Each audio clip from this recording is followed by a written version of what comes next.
দি dockyard company কলকাতার খিদিরপুরে আন্দামান ডকের একটি 100 বছরের পুরনো ঐতিহ্যপূর্ণ একটা জায়গা, যা অতীতে শ্যামাপ্রসাদ মুখার্জি বন্দর কর্তৃপক্ষের অধীনেই ছিল, যাকে বলা হয় কলকাতা পোর্ট ট্রাস্ট। আমরা এখন খিদিরপুর ডকেই আছি। এই দেখো হুগলি নদী। তোমাদেরকে একটা জিনিস দেখাই, হুগলি নদীর ওপরে এই বিদ্যাসাগর সেতুটি দেখা যাচ্ছে। এই খিদিরপুর ডকটা কিন্তু কলকাতার প্রাচীনতম বন্দর। এখানে ব্রিটিশ আমলে মাছের ব্যবসা হতো।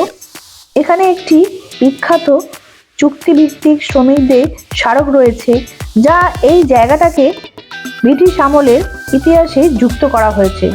1992 সালে চালু হওয়া খিদিরপুর ডক ভারতের তথা দক্ষিণ এশিয়ার অন্যতম প্রাচীন ও প্রথম আধুনিক ডক, যা এই কলকাতার বন্দরের মেরুদণ্ড হিসাবেই পরিচিত আছে।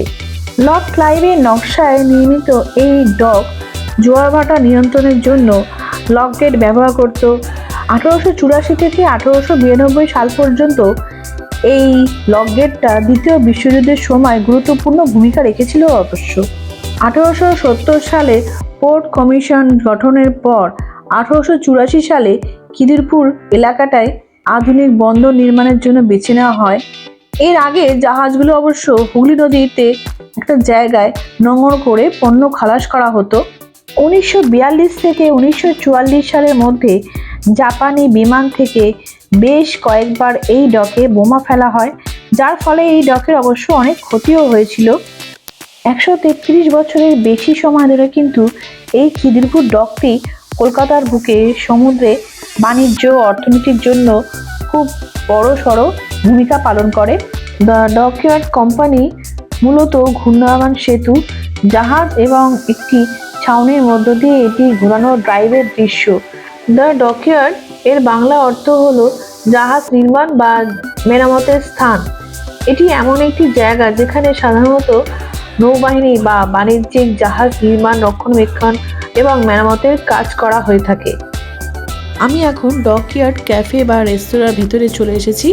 এই দেখো সুন্দর করে সাজানো পুরো রেস্তোরাঁটা, আর সামনেই দেখো হুগলি নদী, আর এখানে প্রচুর বসার জায়গা আছে। এখানে আছে ইন্ডেন্টার স্মারক আর এই প্রাচীন লাল ঘড়ি, আর আছে ঘন্টা। প্রথম ও দ্বিতীয় তলায় টেরেসগুলিতে এক প্রাণবন্ত প্রাচীন বিশ্বের আকর্ষণ রয়েছে। 1899 সালে নির্মিত বিখ্যাত ঘড়ি টাওয়ার এবং নদীর দেওয়াল এবং এই দৃশ্যে টেরাকোটা শিল্পকার্য খুবই সুন্দর। তোমরা পারলে একবার ঘুরে এসো, তোমাদের ঐতিহাসিক এই স্থানটি খুবই ভালো লাগবে।